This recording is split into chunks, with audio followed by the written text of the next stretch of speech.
seseorang yang berhasil terbang ke langit pertama menggunakan balon udara, bagaimana prosesnya? Bagaimana cara ia turun kembali ke bumi pada saat itu?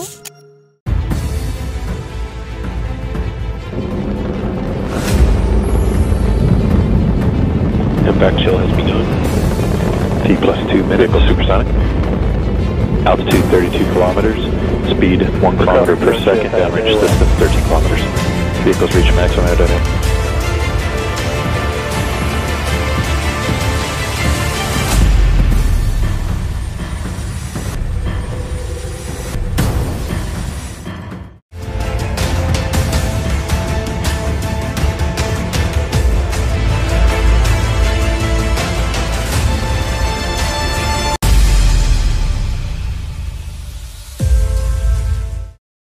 Di manakah letak langit pertama berada?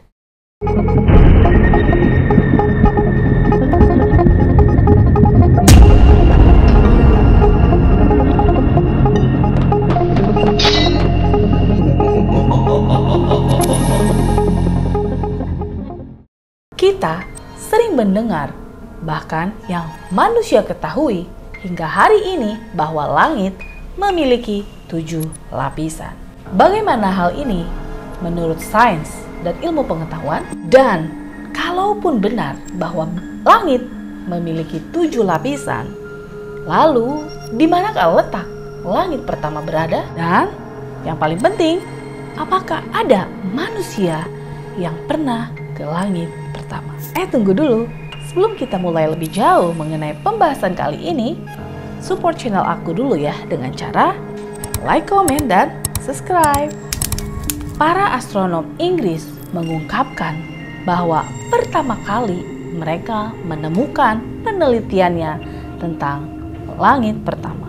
Kala itu mereka menemukan bintang-bintang atau galaksi yang bersinar di angkasa. Fenomena ini juga dikenal dengan nama fenomena kosmik atau fajar kosmik. Fenomena ini disebut selalu terjadi sekitar 250 juta sampai 350 juta tahun setelah ledakan mahadahsyat Big Bang. Menurut para astronomi yang telah lama meneliti, mereka mengungkapkan kalau di langit pertama itu adalah galaksi bintang, merupakan galaksi pertama di alam semesta ini. Hasil daripada analisa mereka yang dilaporkan melalui media BBC, mereka menyebutkan bahwa galaksi-galaksi di luar angkasa yang dipercaya menjadi langit pertama mempunyai sinar yang cukup kuat. Menurut mereka, penelitian ini juga bisa dilihat melalui teleskop luar angkasa milik NASA. Pakar astronomi dari University College London, Inggris yang bernama Richard Ellis mengungkapkan kalau kapan tepatnya kajian mengenai bintang bersinar sudah menjadi penelitiannya yang bertahun-tahun lamanya. Hal ini juga ia tulis dalam jurnalnya yang berjudul The Monthly Notice of the Royal Astronomical Society. Mereka, bintang-bintang, juga termasuk galaksi yang paling awal di alam semesta. Setelah menentukan umur mereka, tim kemudian menghitung dari fajar kosmik, yaitu ketika bintang-bintang pertama terbentuk, ujar Ellis. Hal ini juga diungkapkan oleh Kepala Lembaga Penerbangan dan Antariksa Nasional atau yang biasa disebut dengan LAPAN, yang bernama Thomas Jamaluddin. Thomas Jamaluddin percaya dan sepakat kalau fenomena partikel cahaya sudah ada sejak sebelum fenomena Big Bang. Dari evolusi bintang generasi sampai 5,5 miliar, kemudian setelah Big Bang menuju ke pembentuk tata surya kita. Saat itu terisi berbagai material lain yang saat ini ada.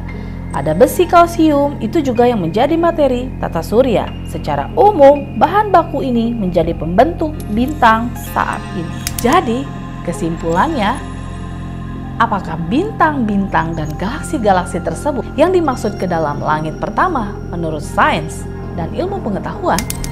Lalu, bagaimanakah jika hal ini dikaitkan dalam versi agama Islam, yaitu Al-Quran. Mengingat dalam Al-Quran ada kisah Nabi Muhammad SAW dalam melakukan Isra Mi'raj ke langit ke-7.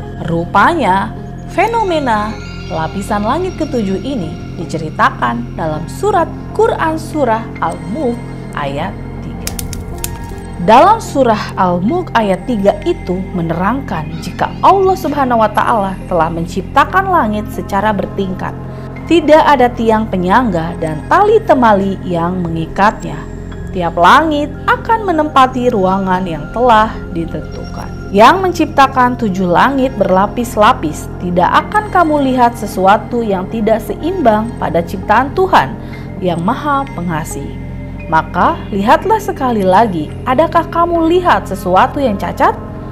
Bunyi surat Al-Mulk ayat 3. Dan hal ini juga dikuatkan dalam surat Al-Baqarah ayat 29. Dialah Allah yang menjadikan segala yang ada di bumi untuk kamu, dan Dia berkehendak menciptakan langit, lalu dijadikannya 7 langit. Dan Dia Maha mengetahui segala sesuatu. Surat Al-Baqarah ayat 29. Selain itu, terdapat pula pakar yang mengatakan bahwa yang dimaksud dengan 7 lapis langit itu adalah 7 bintang yang berada di sekitar matahari.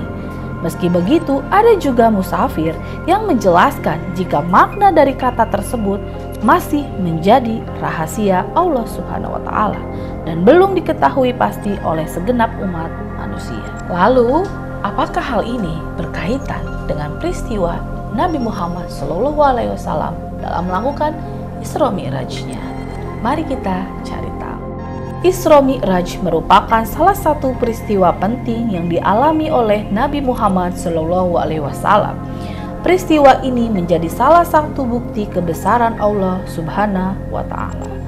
Tak hanya bagi Rasulullah, peristiwa Isra Mi'raj juga penting bagi seluruh umat Islam, sebab dalam peristiwa ini Nabi Muhammad SAW mendapatkan perintah sholat dari Allah. Mengutip laman Nahdlatul Ulama atau NU, Isra Mi'raj adalah peristiwa perjalanan Rasulullah SAW dari Masjidil Haram menuju Masjidil Al-Aqsa. Kemudian Nabi Muhammad dibawa ke langit ke-7 untuk diperlihatkan sebagian dari kebesaran Allah Subhanahu wa Ta'ala. Beliau juga mendapat perintah sholat 5 waktu dari Allah Subhanahu wa Ta'ala. Peristiwa Isra Mi'raj telah dijelaskan oleh Allah Subhanahu wa Ta'ala dalam Al-Quran surat Al-Isra ayat 1. Seperti yang umat muslim sudah ketahui hingga saat ini, bahwa proses Isra Mi'raj Nabi Muhammad SAW merupakan peristiwa di mana Allah mengangkat Nabi Muhammad dari Masjidil Al-Aqsa melewati langit ke-7 menuju Sidratul Muntaha. Peristiwa Mi'raj ini yang nantinya memunculkan perintah sholat 5 waktu bagi umat muslim. Menurut kisah dari Nabi Muhammad SAW dalam proses Isra Mi'raj ini, beliau dipercaya dan tertera dalam Al-Quran bahwa pada saat menaiki langit pertama hingga langit ke-7, ia bertemu dengan para nabi-nabi Allah. Di antaranya dari mulai Nabi Adam hingga Nabi Ibrahim alaihissalam. Lalu, bagaimanakah dengan kisah seseorang yang berhasil terbang ke langit pertama menggunakan balon udara? Kalau memang teori itu benar, bagaimana prosesnya? Dan bagaimana cara ia turun kembali ke bumi pada saat itu? Apakah ini hanya sebuah konspirasi atau benar kisah nyata? Dan ataukah ini hanya terinspirasi dari kisah Nabi Muhammad ketika Isra Mi'raj? Wallahu a'lam bishawab. Mari kita cari tahu lebih dalam. 27 Mei tahun 1931 menjadi awal 2 manusia melakukan eksperimennya untuk terbang ke langit. Pertama menggunakan balon udara. Ia adalah Auguste Piccard dan asistennya yang bernama Charles Clifford. 2 orang yang berkebangsaan Swiss. Piccard ingin mengamati sinar kosmik dan mendukung teori relativitas Einstein yang telah dikenalnya selama bertahun-tahun. Ia juga ingin menguji teorinya bahwa sinar-sinar ini berasal dari stratosfer. Keduanya tercatat dalam sejarah sebagai orang yang pertama kali menemukan kurvatur atau kelengkungan bumi. August Pichard lahir pada 1884 di Basel, Swiss. Ia lulus dari Politeknik Zurich dalam bidang teknik saat Perang Dunia I berlangsung. Karena tergolong jenius, dia diangkat menjadi profesor bidang fisika di Basel. Keberhasilannya berkaitan dengan uji coba penerbangan balon udara menuju stratosfer. Ketertarikan dalam dunia balon udara menjadikannya ingin membuat papan aluminium berbentuk bola yang bisa terbang bersama dengan balon tersebut ke udara. Keduanya terbang dari Augsburg, Jerman, dan mencari rekor ketinggian baru. Dan saat itu, balon udara bisa mencapai ketinggian yang belum pernah dicapai oleh manusia. Ketika pengamatan selesai, para penjelajah berusaha turun, tetapi tidak berhasil. Ketika tangki oksigen mereka menipis, mereka melayang tanpa tujuan di atas langit Jerman, Austria, dan Italia. Sekitar 17 jam kemudian, mereka sampai di pegunungan Alpen dan mendarat di daerah tersebut. Walaupun sempat mengalami kendala saat turun, Pichard terus bersemangat untuk terus terbang mencari data-data di angkasa.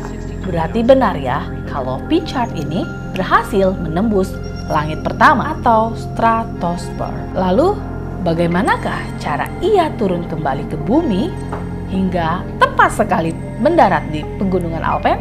Apakah ini beneran guys? Atau hanya imajinasi? Allahu a'lam bishawab. Pada 8 Agustus 1932, Pichard melakukan penerbangan yang kedua kalinya.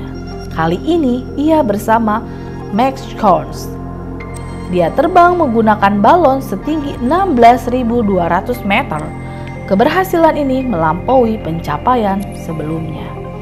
Secara total, ia melakukan 27 penerbangan balon udara, menetapkan rekor akhir di 23.000 meter dengan mencapai atmosfer bagian atas.